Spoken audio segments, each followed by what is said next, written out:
بسم اللہ الرحمن الرحیم۔ حضور اکرم صلی اللہ علیہ وسلم کی سیرت النبی پر جب بات کی جائے گی تو اس میں آپ صلی اللہ علیہ وسلم کے احترام اور آپ صلی اللہ علیہ وسلم کے ذکر کے بارے میں احتیاط کرنے کے اوپر بہت کچھ لکھا جائے گا اور پڑھا جائے گا،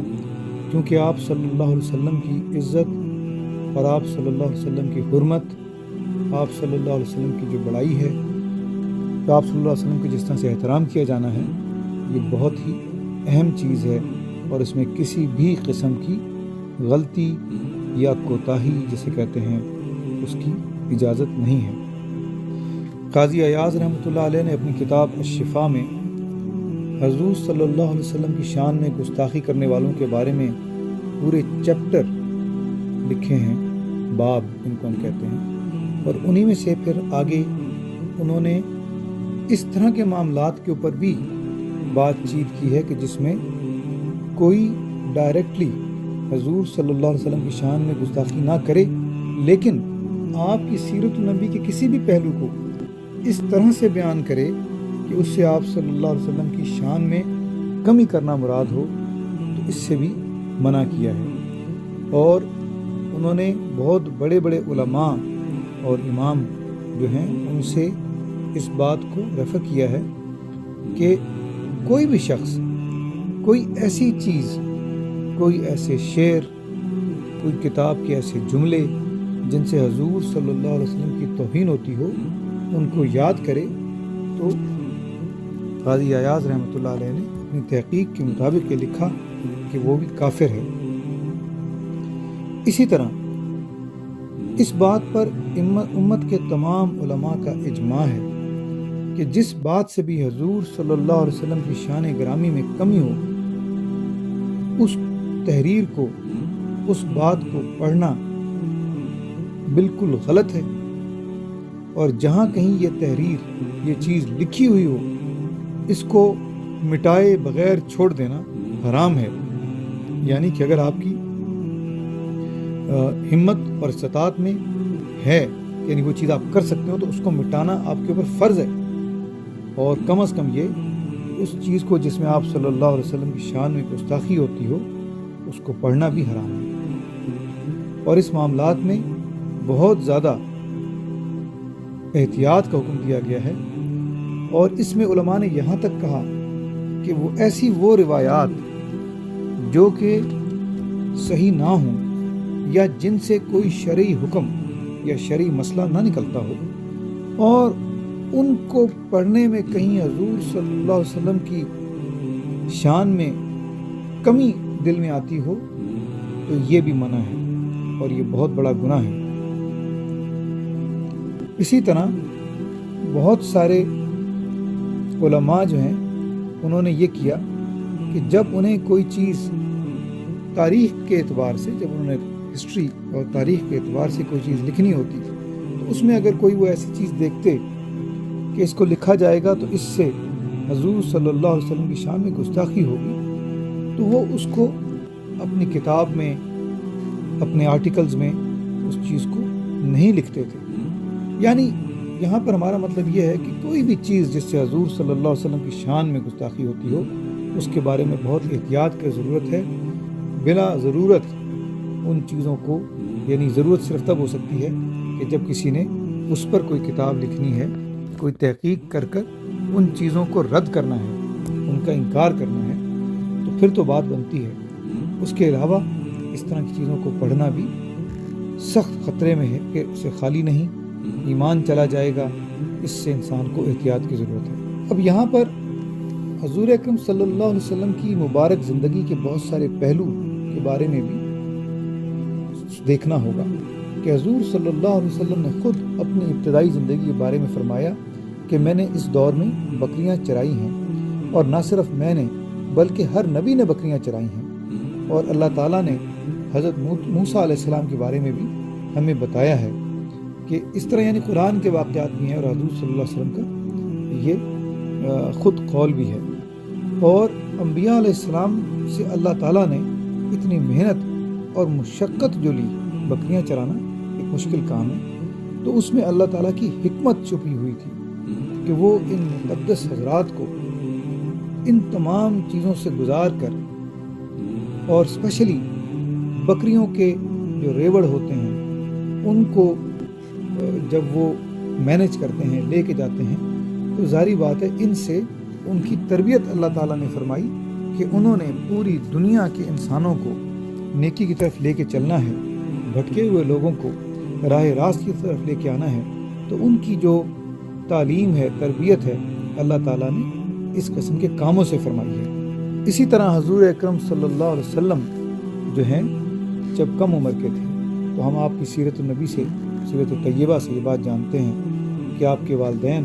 اس دنیا سے تشریف لے گئے اور آپ یتیم تھے، بلکہ در یتیم یعنی کہ جس کے والد اور والدہ دونوں ہی نہ ہوں۔ اور آپ صلی اللہ علیہ وسلم کی یہ جو صفت ہے اس کا ذکر اللہ تعالیٰ نے احسان کے طور پہ اور بہتر طور پہ فرمایا ہے۔ یہ اللہ تعالیٰ کی طرف سے اس کی حکمت کا ایک حصہ ہے۔ تو اب کوئی حضور صلی اللہ علیہ وسلم کی سیرت کا بیان کرے اور اس میں اس چیز کا بیان کرے کہ حضور صلی اللہ علیہ وسلم اتنی کم عمر میں یتیم ہو گئے تھے، تو اس کا بیان اس طرح سے تو کرنا ٹھیک ہے کہ اس کے بیان کے ذریعے سے ہم اللہ کی اس قدرت کو دیکھیں کہ آپ صلی اللہ علیہ وسلم کو اتنی کم عمر میں اپنے والدین کے سائے سے محروم کر دینے کے باوجود اللہ تعالیٰ نے آپ کے لیے دنیا میں اپنے بعد سب سے اونچا مقام آپ صلی اللہ علیہ وسلم کے لیے رکھا ہوا تھا، اور آپ صلی اللہ علیہ وسلم نے اللہ تعالیٰ کے دین کو مکمل فرمایا اور انسانیت کی ہدایت کی، اور کس طرح آپ صلی اللہ علیہ وسلم اپنے والدین کے بغیر پرورش پا کر بھی قریش میں اور پورے اہل عرب میں صادق اور امین کے طور پہ جانے گئے۔ تو یعنی کہ آپ صلی اللہ علیہ وسلم کی اس بات کا ذکر کرنا اس خیال سے ہو کہ اللہ کی قدرت کو دیکھا جائے گا، آپ صلی اللہ علیہ وسلم کی بڑائی کے بارے میں، اس کے بارے میں سمجھا جائے گا، اور اس بات پر ایک انسان اللہ کی قدرت کے آگے تعجب کا اظہار کرے گا کہ یہ اللہ ہی کا کام ہے کہ جو اس طرح کر رہا ہے۔ تو پھر یہ باتیں اور ان کا ذکر کرنا تو بالکل درست ہے۔ لیکن اگر کوئی اسی بات کو نعوذ باللہ اس طرح کے الفاظ میں ذکر کرے جن سے آپ صلی اللہ علیہ وسلم کی شان میں کمی واقع ہوتی ہو، یا اس طرح سے ذکر کرے کہ وہ آپ صلی اللہ علیہ وسلم کو کمتر بتانا چاہتا ہو، تو یہ حرام ہے۔ اسی طرح آپ صلی اللہ علیہ وسلم کی سیرت کا ایک اہم پہلو یہ ہے کہ آپ صلی اللہ علیہ وسلم کے آباء و اجداد میں کوئی بادشاہ نہیں تھا، اور یہ بھی اللہ تعالیٰ کی ایک حکمت کی وجہ سے ہے، کیونکہ اگر آپ صلی اللہ علیہ وسلم کے آباء و اجداد میں کوئی بادشاہ ہوتا تو قریش سب سے پہلے کفار جو تھے وہ یہ کہتے کہ آپ صلی اللہ علیہ وسلم اپنے پرانے لوگوں کو جو بادشاہ گزرے ہیں ان کی طرح بننے کے لیے اور ان کی بادشاہت واپس لینے کے لیے یہ سارا کام کر رہے ہیں، لیکن عزب اللہ ایسا نہیں تھا۔ اور اسی طرح جب حضور صلی اللہ علیہ وسلم کا خط روم کے بادشاہ ہرقل کو ملا تو اس نے کہا کہ جو عرب موجود ہیں کوئی ادھر تو ان کو بلایا جائے۔ تو حضرت ابو سفیان جو اسلام نہیں لائے تھے وہ وہاں موجود تھے، تو ان کو بلایا گیا اور ان سے سوال کیا اس نے کہ کیا حضور صلی اللہ علیہ وسلم کے آباء و اجداد میں سے، یعنی کہ آپ کے فور فادرز میں سے کوئی بادشاہ ہوا ہے؟ تو اس کے جواب میں حضرت ابو سفیان نے کہا کہ ایسا نہیں ہوا۔ تو اس پر روم کے بادشاہ نے کہا کہ اگر ان کے آباء و اجداد میں، ان کے فور فادرز میں بادشاہت ہوتی تو میں یہ خیال کر سکتا تھا کہ یہ ان کے ملک کو واپس چھیننے کے لیے شاید ایسا کر رہے ہیں، لیکن ایسا نہیں تھا۔ تو اس کا مطلب ہے کہ حضور صلی اللہ علیہ وسلم کی آباء و اجداد میں بادشاہ کا نہ ہونا بھی اللہ تعالیٰ کی خاص حکمت کا حصہ ہے۔ اسی طرح حضور صلی اللہ علیہ وسلم کا یتیم ہونا، جیسے ہم نے پہلے ذکر کیا، وہ آپ صلی اللہ علیہ وسلم کی نشانیوں میں سے ایک نشانی ہے، اور اسی لیے جو آپ صلی اللہ علیہ وسلم کی سیرت میں واقعہ ہے، جب آپ بحیرہ راہب سے ملے تھے، جب آپ اپنے چچا کے ساتھ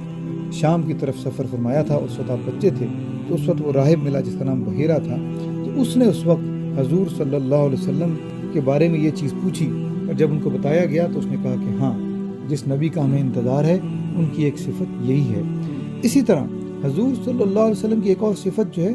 وہ امی ہونا ہے، اور امی ہونے کا یہاں مطلب یہ ہے کہ دنیا میں کسی شخص سے، کسی ذریعے سے آپ صلی اللہ علیہ وسلم نے علم حاصل نہیں کیا، بلکہ آپ صلی اللہ علیہ وسلم کو دنیا جہان کے تمام علوم اللہ تعالیٰ نے خود عطا فرمائے، اور یہ آپ صلی اللہ علیہ وسلم کا ایک معجزہ بھی ہے اور یہ آپ صلی اللہ علیہ وسلم کی ایک صفت بھی ہے. اسی لیے ہم حضور صلی اللہ علیہ وسلم پہ بہت بار اس طرح سے درود شریف پڑھتے ہیں،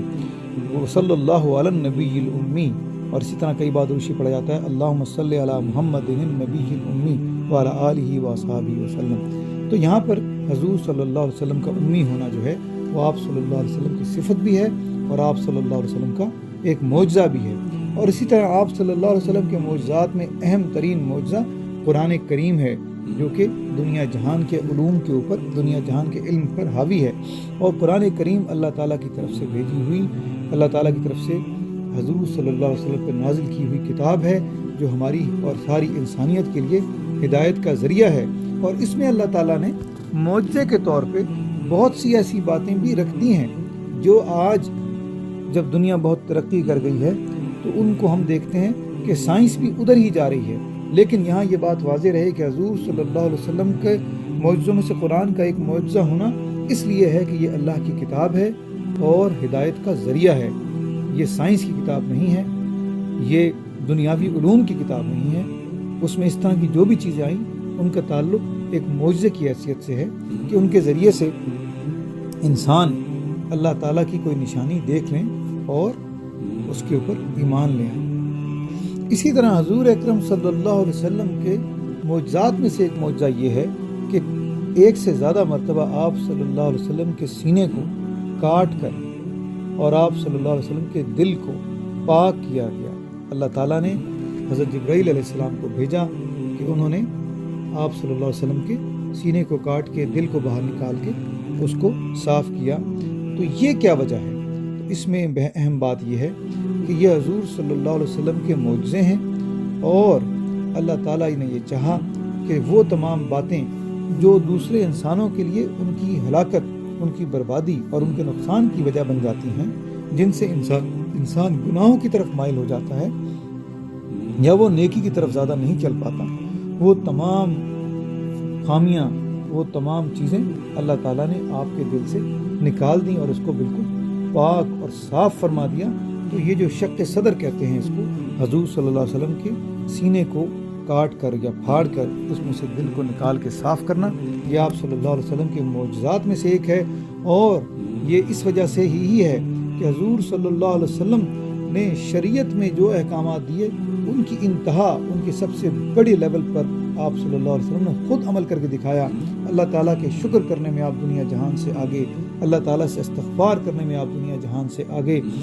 حضور صلی اللہ علیہ وسلم نے کبھی پیٹ بھر کر کھانا نہ کھایا. آپ صلی اللہ علیہ وسلم نے لباس صرف وہ استعمال کیا جو شرعی لحاظ سے ٹھیک تھا. آپ صلی اللہ علیہ وسلم کی عاجزی، آپ کی انکساری، آپ کا علم،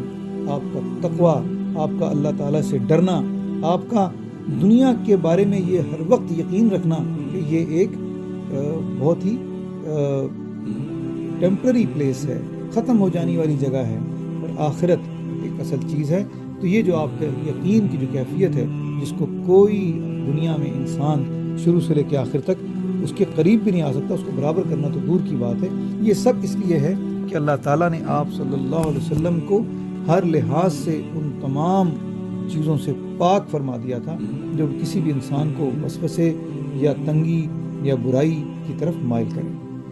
اور حضور صلی اللہ علیہ وسلم کی شان کے بارے میں ہم بات کر رہے ہیں تو یہاں پر ہم یہ بھی بہت اہم بات کر لیں کہ جب حضور صلی اللہ علیہ وسلم کی سیرت کے بارے میں کسی بات پر ہمیں کوئی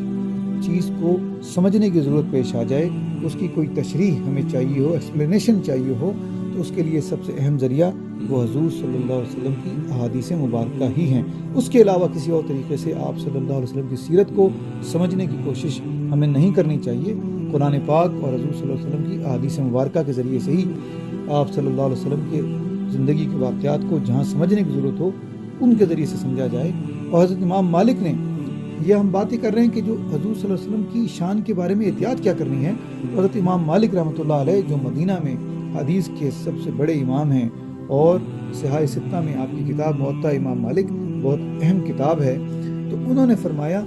کہ ہمیں حضور صلی اللہ علیہ وسلم کے واقعات کو پڑھنے میں اور ان کو دوبارہ لکھنے میں، پھیلانے میں اس بات کا احتیاط کرنی چاہیے کہ کوئی ایسا واقعہ جو کسی بھی دوسرے شخص کے دل میں غلط فہمی ڈال دے وہ بیان کرنا غیر ضروری ہے، اس سے رکنا چاہیے، یہ مکروہ عمل ہے. صرف وہ چیزیں بیان کرنی چاہیے جن سے کہ لوگوں کو واضح طور پہ آپ صلی اللہ علیہ وسلم کی عظمت، آپ صلی اللہ علیہ وسلم کے علم، آپ صلی اللہ علیہ وسلم کی بڑائی، آپ صلی اللہ علیہ وسلم کی شان رحمت اللہ عالمین کے بارے میں سمجھ آئیں۔ ان تمام باتوں کا کنکلوژن یا ان تمام باتوں کا آخر میں ہم خلاصہ یہ ہے کہ حضور اکرم صلی اللہ علیہ وسلم کے بارے میں بات کرتے وقت انتہا سے زیادہ احتیاط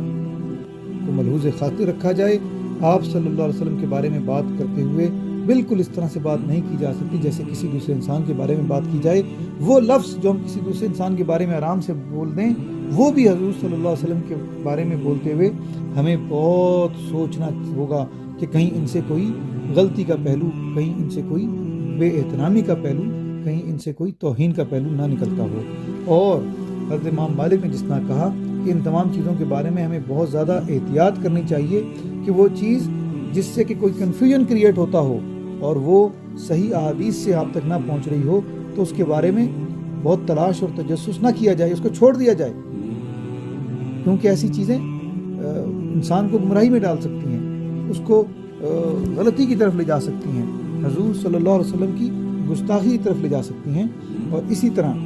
جو ضعیف اور موضوع احادیث وہ ہوتی ہیں جو حدیث کے علم کے مطابق جن کے بارے میں یہ یقین ہو چکا ہو کہ یہ جھوٹی ہیں، تو ان کو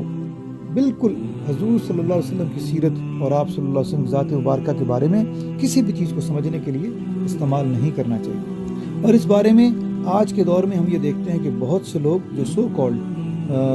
علماء بنے ہوئے ہیں اور دین کا پرچار کرتے ہیں انٹرنیٹ کے ذریعے بھی، یوٹیوب کے ذریعے بھی، وہ اپنی زبان کو بالکل کنٹرول میں نہیں رکھتے اور حضور صلی اللہ علیہ وسلم کا